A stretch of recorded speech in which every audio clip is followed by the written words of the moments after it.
Okay, video 5 for the AI course. We've been looking at intelligent search algorithms where the idea is to start in a specified state and then move between states using actions and to try and find a sequence of actions that gets us from a start state to a goal with the smallest possible path cost. Now, sometimes, in fact rather often, one comes across problems in AI where you just want to find the state that in some sense is the best one, and you don't really care about the path that you take in order to get there. We're going to see quite a few examples of this. It's generally called optimization, and one of the common ways in which you can try to solve optimization problems is called local search. And I claim that this is going to be the simplest, properly effective algorithm that you ever see as a computer scientist. I'd be very surprised if you could find something fundamentally simpler than this that allowed you to do anything interesting. The underlying idea here is straightforward. We have states, and now we have a function f which can give us a numerical score, and the interpretation of that score is how good we think the state is. Now, sometimes we're going to be trying to maximize an f score, and sometimes we're going to be trying to minimize it. This tends just to be problem dependent. Obviously, if you want to maximize an f score, you can alternatively just minimize the negative of the f score. So it doesn't actually make any difference. It really just tends to be done in terms of what kind of makes more sense within the context of the problem that you're trying to solve. But sometimes I'll be talking about trying to maximize f, sometimes I'll be talking about trying to minimize it. It doesn't really make any difference. It is important though that f cost here is not the same as it has been in the last couple of videos. In the last couple of videos, f cost was the sum of the path cost and a heuristic. Now it is simply some function that takes a state and tells you how good it is. And we may be trying to maximize and we may be trying to minimize. Now the states themselves can be thought of once again as being arranged in a graph. Once again, this differs a little from the earlier intelligent search methods because we're not necessarily thinking in terms of actions to take us from one state to another. The way to think about this is that if you have a state, then it has a neighborhood within the graph because it's connected to other states via edges, and typically one would think of those edges in terms of a modification of a state. So here I have a state S which has a f value of 24. Now the way you think about this is that you can modify the state S in order to get to different states which then form the neighbours of S within the graph.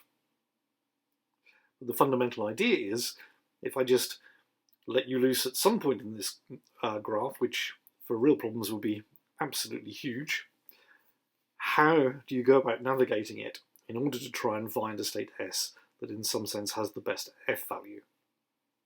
Now a common way that one can illustrate the use of this kind of algorithm is through the M-Queens problem, which I think you're probably familiar with.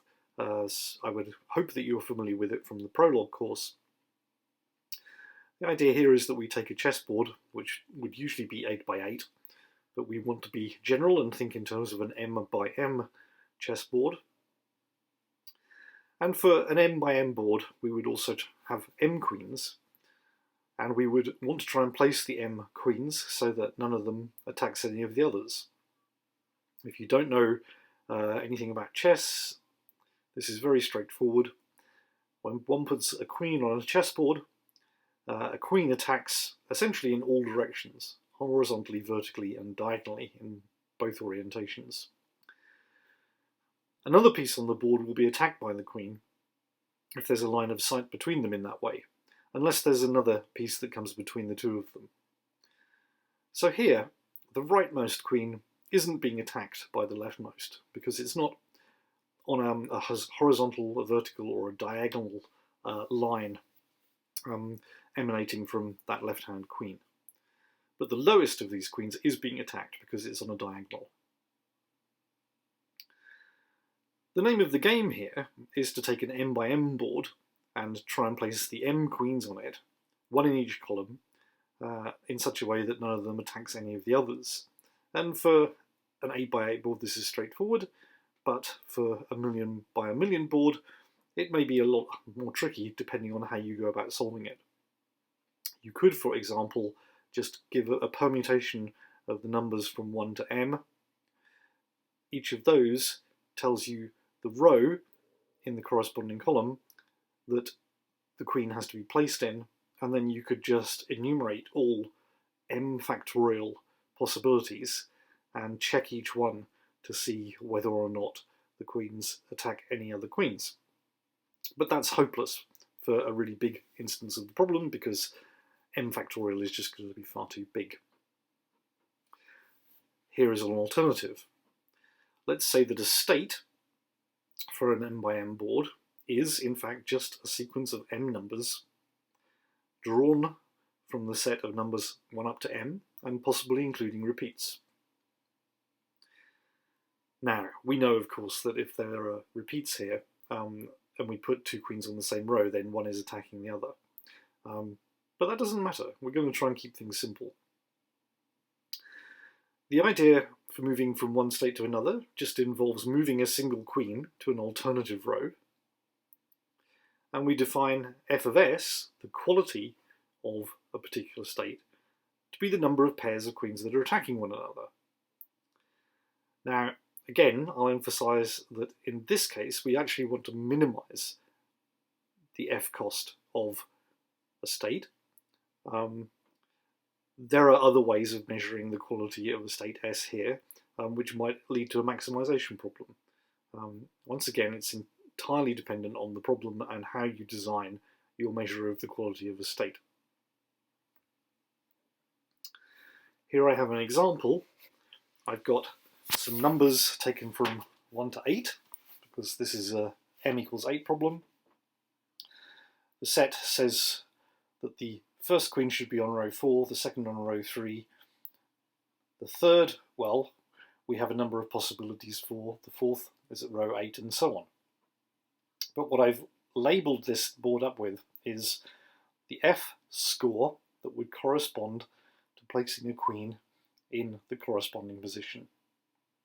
So, if you place the queen at row 1, in the column here with the numbers in it, the number 5 means that the F cost for the corresponding state is 5, meaning that 5 queens in that configuration will be attacking one another.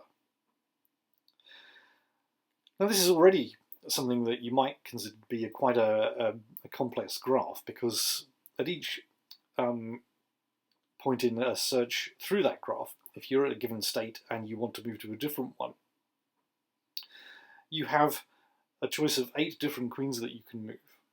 And for each of those there are 7 alternative positions that you can move them to. So you've got 56 neighbours per state within the graph, and you're trying to find a state where nothing is attacking anything else. You're trying to find a state with an F cost of 0. Now the fundamental algorithm for local search is called hill climbing search, and it really is astonishingly straightforward, at least in its most basic format. The idea is that you generate a starting state and then you continue around a loop until you get to a point where you can't progress any further. And the loop says this: generate all the neighbours that you can from the state that you're currently in. Here there are P of them. Now work out the F score for each of the neighbours of the state that you're currently at. If the largest of those is no better than the state you're currently in, then return the state you're currently in. Otherwise, move to the state in the neighbourhood with the maximum possible F. This is why it's called hill climbing search. You start off, you have a state that has an F value. Here we were trying to find the state with the maximum possible F value.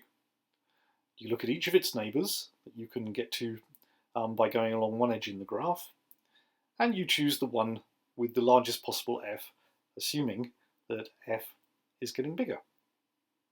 If f no longer gets bigger, then you stop and say, I'm at the state that has the largest value of f I can find. You can make a small change to that, which might be useful. You can allow sideways moves. Now, all that means is that instead of always trying to get an actual increase in f, you can move from one state to another if the f value remains unchanged. So the only thing we've changed here is to say that if the maximum thing in the neighbourhood is strictly less than the f score for your current state, then that's when you finish. Now, this really is an incredibly straightforward algorithm. So the question arises of why might it get complicated in practice if you try and do this? Well, here's a one-dimensional example. Here on the x-axis I got states S, and we're visualizing this in one dimension. These are very simple states. You can think of this as being a graph that is essentially linear, with each state connected to one on its left and one on its right. On the y-axis we have the f scores for the individual states, and those are what we're trying to maximize. The way that hill climbing search will work here is that you will start at some place on the x-axis. You will then look at the two states, one to the left, one to the right, and you'll take the largest of the two and move there.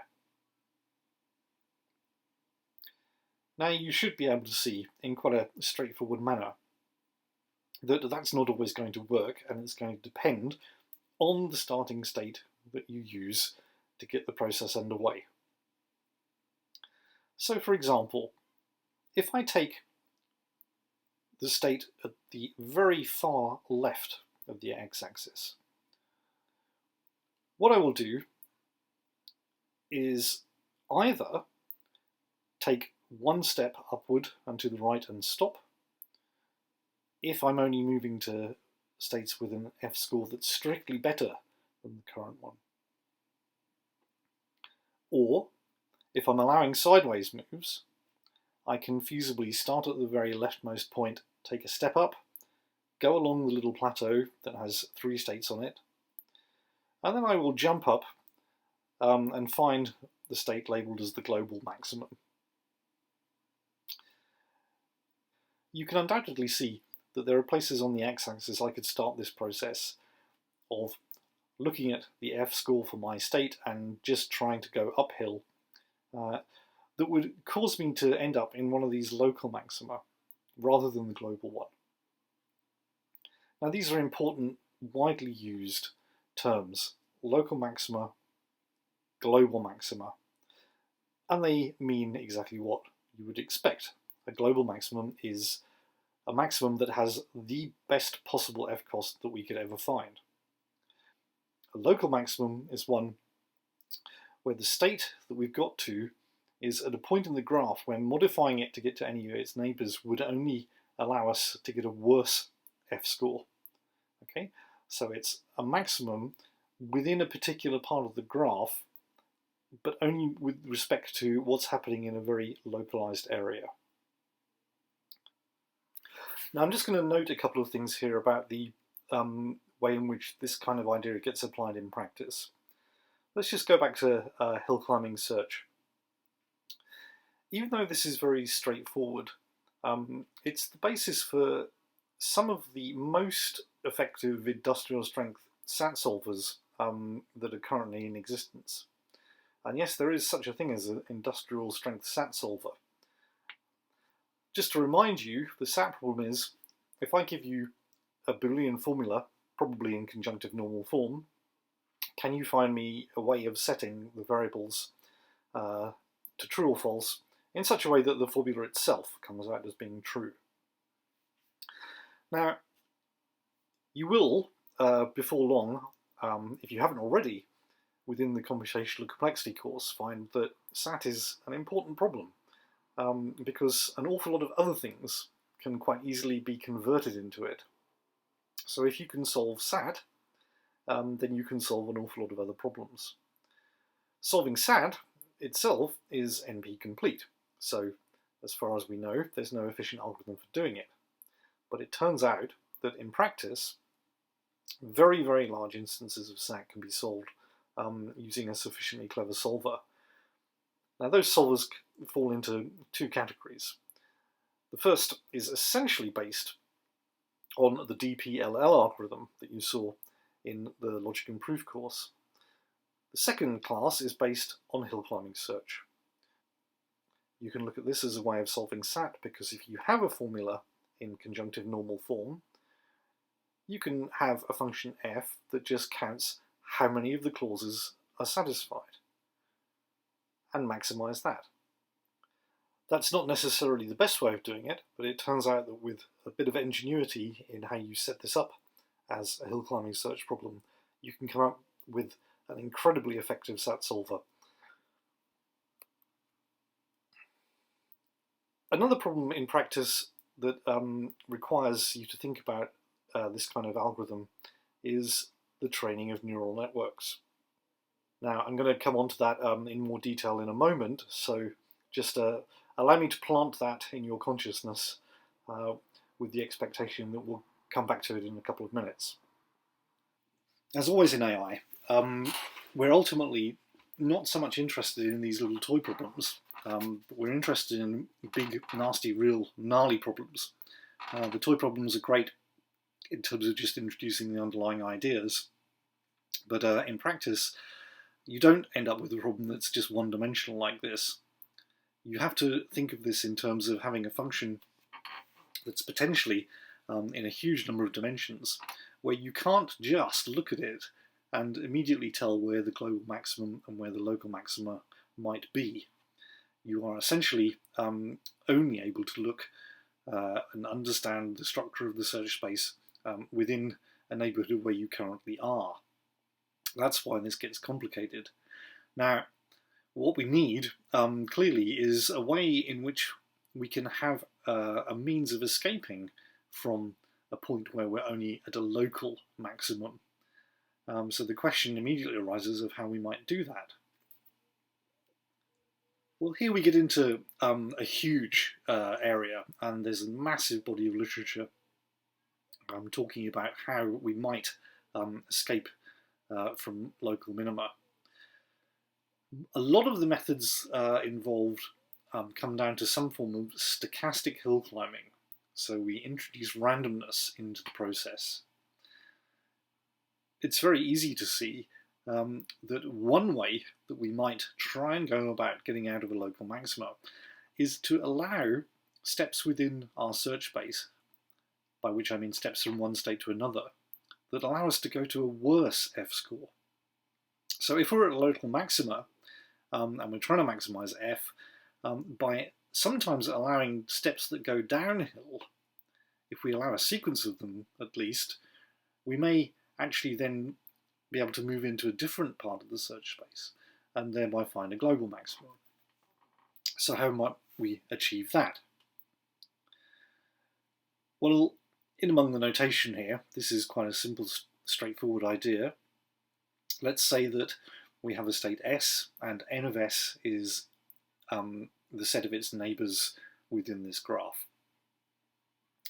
N plus of S is the set of neighbours which have an increased value for f, and n minus of S is the set of neighbours that have a decreased value for f. If we're trying to do hill climbing, so we're trying to find states with a large f, then okay, we want to go uphill most of the time, but now we also want to allow steps that don't necessarily try to aggressively maximize the value of f. Now this isn't doing quite what I've just suggested, in the sense that this is still not allowing you to take downward steps in terms of the f-score, but what it is allowing you to do is to take upward steps that aren't necessarily the best possible ones, because that's just another way of getting a bit more exploration into the process. And in multiple dimensions, that can make a difference.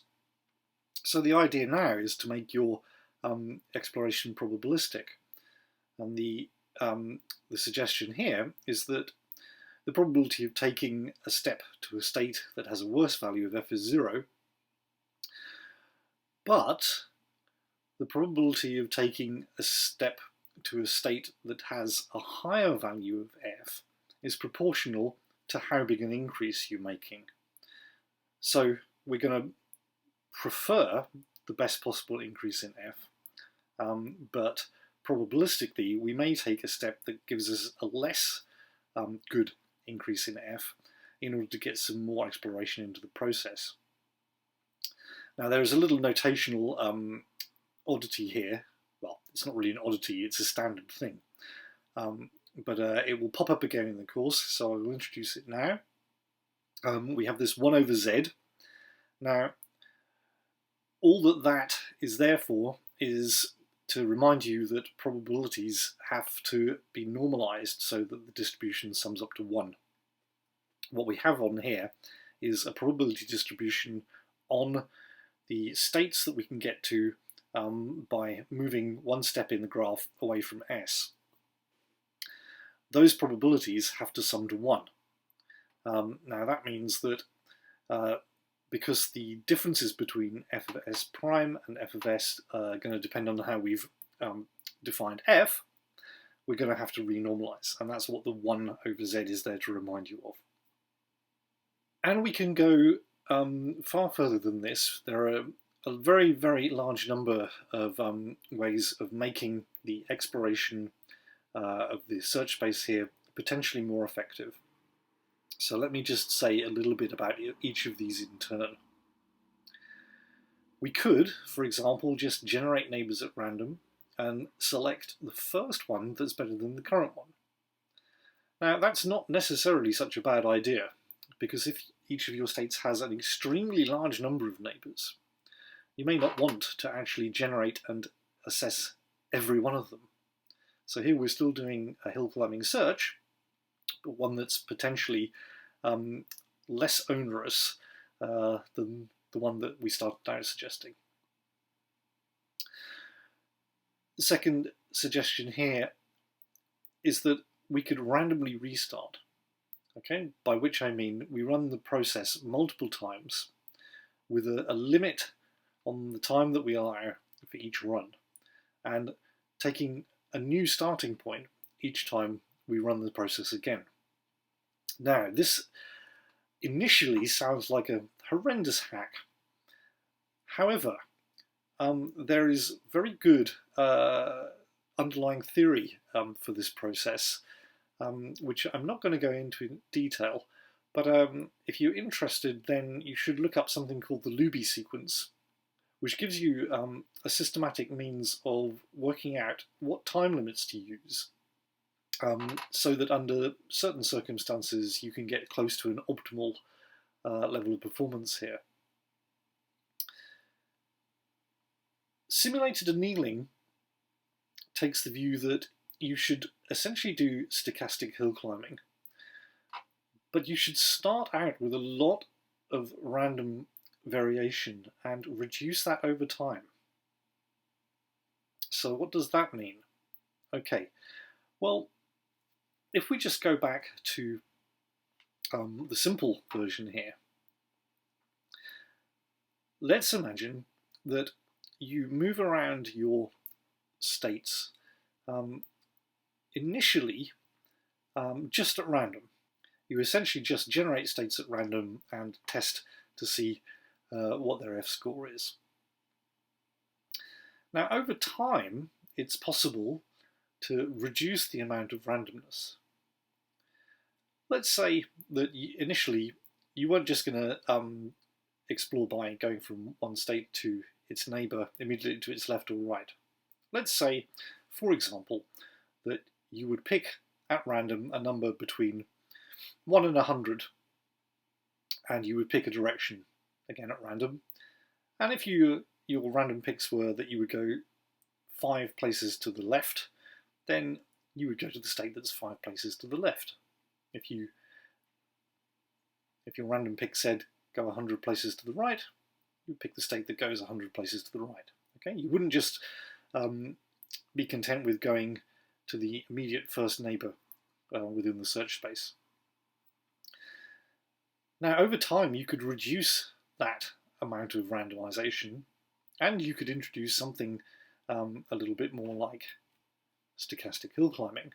You could balance the two against each other. Now, that's what simulated annealing does. It starts with lots and lots of random variation. Over time, it replaces that gradually by something more like stochastic hill climbing, which probabilistically prefers better values for f. Now, you can prove that in certain circumstances that is overwhelmingly likely to get you to a global optimum. In practice, the way in which you have to reduce the randomness over time may mean that you're waiting around a very, very long time for that to happen.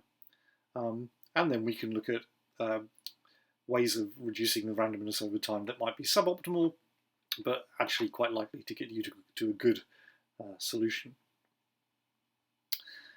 And finally, here we have the idea of beam search, which means that you maintain k-states at a time, and at each search step you find the successors for each and retain the best k from all of those successors. Okay, so this list could be continued an awful lot further, but what I really want you to appreciate is that the idea of local search is potentially extremely effective, particularly if you include some of these variations. Now, if I go back here once again, there is an assumption built into this very simple example, which is essentially that f looks a bit like a continuous function. Okay, so it doesn't move around too much in the y-axis if we take a small step on the x-axis. Of course, that's not necessarily the case. It may be that in an actual search graph, we can have massive variations by taking a step to an immediate neighbour. However, many of the places in which this kind of optimization actually turns up in practice do correspond to situations where we're trying to find a maximum or a minimum on a continuous function. And this is where neural networks come back into the picture. Right now, I'm just going to introduce this kind of optimization in its most general possible form. We're going to come back later in the course and talk about neural networks in more detail, so all the really good stuff can wait until then. But the fundamental ideas here are, again, actually quite straightforward and easy to illustrate, so I'll point them out to you now. Here we have a problem with a continuous function f, and what we want to do is find the argument x that gives us the largest possible value for f of x. This is a problem that ought by now to be extremely familiar to you, because you've been doing it for quite a long time. You may only have been doing it in one dimension, as illustrated here. Now we want to do it in more dimensions, and for that we need some of the stuff that you will, I hope, now have revised from the NST Maths course. Fundamental idea here is we've got f of x, which is a function that goes from an n-dimensional vector to a real value, and we want to find the vector that maximizes f of x. Now, argmax here may not be a familiar notation for you. Argmax means the argument that maximizes. Okay, so what this is saying, x opt equals argmax over f of x. The interpretation here is that x opt is the value of x that gives you the maximum value for f of x. Now, the reason, of course, that this is familiar to you is that in one dimension you do it by differentiating f, setting the derivative to 0, and solving for x. Now, you obviously might want to go a bit further because we're after a maximum. In order to make sure you've got a maximum, you would take the second derivative, and then you would look to see whether it's positive, negative, or 0. In multiple dimensions, it's essentially the same trick. we take the gradient of f and we set that to 0. The gradient of f is just a vector of the partial derivatives with respect to each element of the vector x. We set the gradient equal to the 0 vector and solve in order to find stationary points.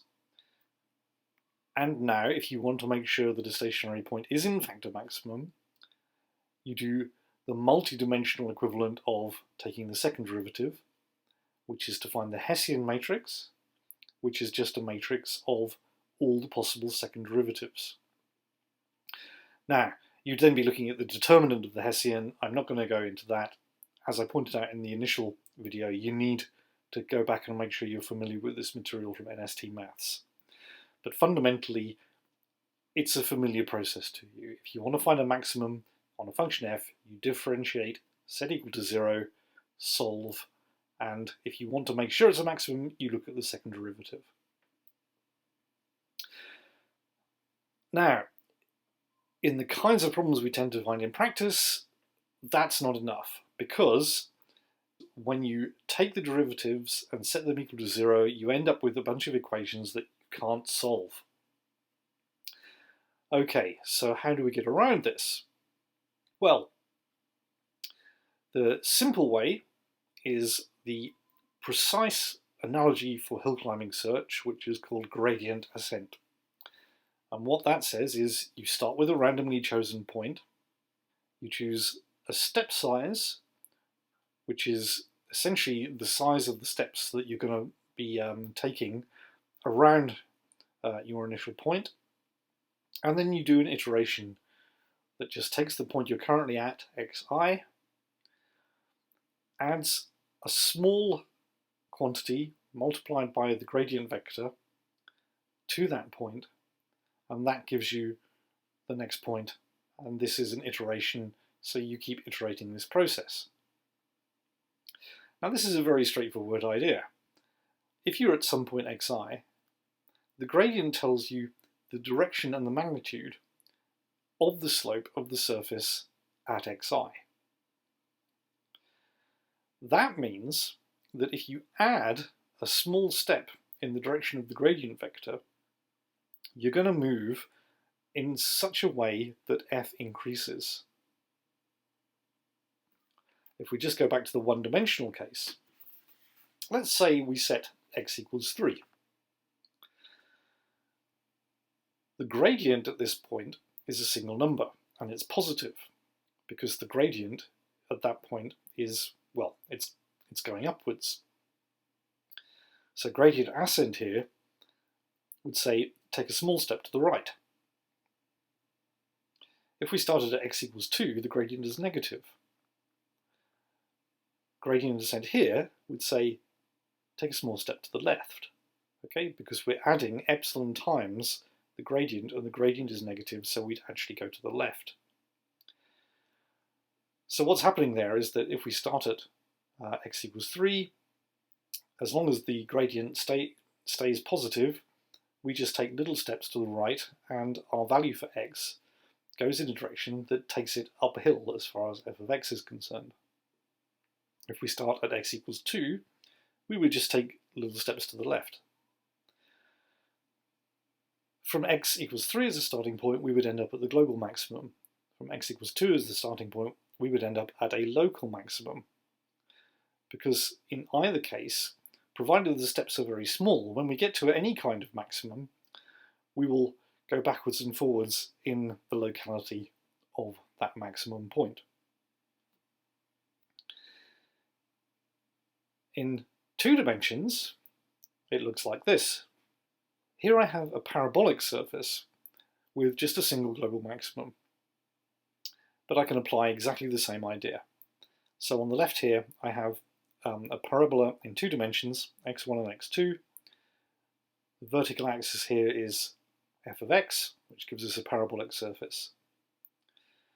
On the right, what you see is just the x1, x2 plane with the contours added to it. And in each of these diagrams, the sequence of black dots is the sequence that I get if I start off with a randomly chosen point x1, x2 in 2 dimensions, and I do gradient descent with it, with small steps. And you can see, once again, it goes in the direction of positive gradient, and it takes little steps uphill until it finds the global maximum. Now, it should be clear that the size of the steps that you take may be an issue here. So, at the top left, I have nice small values for epsilon, although bigger values than the ones that I used on the preceding slide. Okay, this is for a very small value of epsilon of 0.1. If I make epsilon 1.5, you can see that I initially overshoot, and then I slowly home in on the global maximum, and everything works nicely. On the top right, I've got epsilon is 1.9. I get more of an overshoot, and it takes me a little bit longer to home in on the maximum. And similarly for the two lower diagrams where epsilon is being made bigger, I get more of an overshoot and more of a problem actually trying to home in on the global maximum point. Now, I did mention that this was important in terms of training neural networks. Why is that? Well, the reason this is important for neural networks is that for supervised learning, we are trying to find a collection of settings for parameters which in this illustration would correspond to x1 and x2. A given setting of parameters will result in some level of performance by our neural network, and that level of performance here would be represented by f of x. The training process for a neural network involves searching for a setting of parameters that gives us the best possible performance. So it is a hill climbing search. And the measure of performance is typically a continuous function of the parameters that we're trying to pick. So this is precisely what's happening when we train a neural network using supervised learning. Now, going back a couple of steps here, in order to do gradient ascent, we need to know the gradient vector. And in fact, if you have heard of the backpropagation algorithm for training neural networks, which is the fundamental thing that is used for all the supervised learning stuff that you hear about at the minute involving deep learning, the backpropagation algorithm simply computes the gradients. That's all that it does. It's simply a systematic way of computing the gradient vector so that you can apply this kind of gradient descent method. Now, the actual gradient descent methods used are going to be a bit more complex than simple gradient descent of this kind, just taking little steps uphill. But fundamentally, it is the same problem. There are simply many other ways that you can go about trying to find these maxima. Now, I will mention some of them here. Once again, this is in itself a huge area with a massive literature, one which it would be perfectly straightforward to fill up the entire 12 lectures with. Fundamentally, the difficulty that we want to address is precisely the same as I've already mentioned. If you have local maxima, then you can get stuck in them, and we are trying to find a global maximum. The huge slew of techniques that you will find in the literature then is aiming at trying to find the global maximum without getting caught in the local ones. I'm not going to talk about these in great detail, but essentially the first bunch of methods here involves choosing a sequence of directions to search in within the space. It's not the same as just taking little steps up immediately uphill, but the idea now is that essentially if you're in a large number of dimensions, you choose a particular direction to look in, and you find where f is at its maximum in that direction. Then you move to that point, and you choose a new direction to look in, and you maximize f in that direction. And by choosing the sequence of directions sensibly, you can do more effective search. The second bunch of possibilities here involves not just using the gradient in order to do the search, but to use the second derivatives as well. Now, an example here would be the Newton-Raphson method, which you are already familiar with, but it can be taken considerably beyond that. Now, having planted that in your head, I'm gonna move on, but we will come back to neural networks in more detail later in the course.